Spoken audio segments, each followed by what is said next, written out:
நாமக்கல் மாவட்டத்தில் நேற்று இரவு இந்த பஸ் ஸ்டாண்ட் பக்கத்தில் இருக்கக்கூடிய ஒரு துரித உணவகத்தில் 2 பேர், ஒரு மகள் வந்து 37 வயது, தகப்பனார் வந்து 67 வயது, ஒருத்தர் எருமப்பட்டி ஒன்றியம், இன்னொருத்தர் வந்து நம்முடைய நாமக்கல் நகராட்சி பகுதியில் இருக்கக்கூடிய கொண்டிசெட்டி பகுதியில் இருந்திருக்காங்க.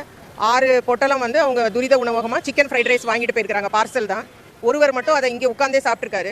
இப்போ அந்த சாப்பிட்ட 2 பேரில் அந்த தாய் மற்றும் அந்த தகப்பனார் அவர் வந்து 67 வயது. அவங்க 2 பேரும் இப்போ ரொம்ப ஒரு சீரியஸான கண்டிஷனில் நம்மளுடைய நாமக்கல் அரசு மருத்துவக் கல்லூரி மருத்துவமனையில் சுமார் நைட்டு 8:30 மணிக்கு ஒருத்தரும் 1:30 மணிக்கு ஒருத்தவங்களும் அட்மிஷன் ஆயிருக்காங்க. இப்போ காலையில் நம்ம மருத்துவக் கல்லூரி மருத்துவமனை ஃபுல்லாக நம்ம பார்த்தோம். அங்கே வேற யாருமே இந்த மாதிரி வாந்தி பேதியோ இதை மாதிரியான எந்த வயிற்றோட்டம் இந்த மாதிரி சிம்டம்ஸோட வேற எந்த அட்மிஷனும் இல்லை. நம்ம சுகாதாரத்துறையின் மூலமாக இங்கே இருக்கக்கூடிய நாமக்கல் நகராட்சியில் இருக்கக்கூடிய அத்தனை தனியார் மற்றும் அரசு மருத்துவமனைகளில் நேற்று 6 மணிலேருந்து இன்னைக்கு இந்த நிமிஷம் வரைக்கும் எத்தனை புறநோயாளிகள் மற்றும் உள்நோயாளிகள் யாராவது வாந்தி பேதி இந்த மாதிரி வயிற்றுப்போக்கு இந்த அறிகுறிகளோட இருக்காங்களாங்கிற கணக்கெடுப்பும் நடந்துட்டு இருக்குது. இது வரைக்கும் எங்கேயும் இல்லை அப்படிங்கிற தகவல் தான் வந்திருக்கு. தொடர்ந்து இந்த பகுதி முழுக்கவே கண்காணிப்பில் இருக்கு.